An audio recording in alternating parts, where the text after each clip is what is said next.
Hi, I'm Mike Baines. I'm a chartered accountant and long-term property investor and developer.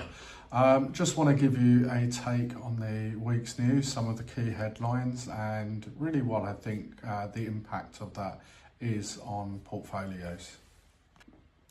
Now, big news of the past past couple of weeks has obviously been the escalating tensions in the Middle East with Iran and the rest of the region and the USA. Now, how does that impact property? How does that impact landlords? Well, I think the key thing to look at here is the impact that it's having on financing. So we've already seen around 500 deals pulled from the market, and we've seen several lenders increase their rates.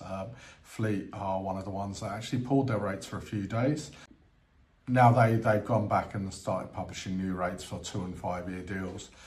So if you are a landlord that has upcoming refinancing needs, anything that is coming to the end of a fixed term, and you want to avoid going on to the higher standard variable rates, this is something for you to keep an eye out for, and get in touch with your broker. I would suggest you do this quite early and get something in place. The one tip I would give people is generally you're not paying for to lock in a deal with your existing lender, so it doesn't hurt to do so. Having something in your back pocket ready to go is always a better course of action than being somewhat exposed to world shocks like this. The next thing that caught my eye this week is there's a number of councils that are, again in the news, facing bankruptcy. I'm looking at Birmingham, Thurrock, Woking. These guys are long-term strugglers. Now, I think the reason this always catches my eye, and I think it's something that landlords often miss, is bankrupt councils are very cash hungry. So you've really got to be looking, if you are in these areas, are you exposed to a cash grab? So I noticed of those three, for example, Thurrock have very recently announced a new selective licensing scheme, obviously a revenue raiser, but it's not just the license fees you need to look out for. What this does show in these areas is that the risk of enforcement is higher. And when I say risk of enforcement, I don't mean risk of enforcement for necessarily doing the wrong thing. I mean the risk of spurious enforcement. So having that risk covered, this is where it's really important to make sure your compliance support is in place, that you have the right systems, documentation, and that's obviously something I work with Landlord Lab with quite strongly. These are the areas where you need that. And then the third story caught my eye was the ONS statistics on expected migration.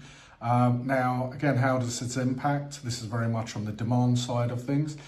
We are expecting to see a reduction in inward migration and net migration.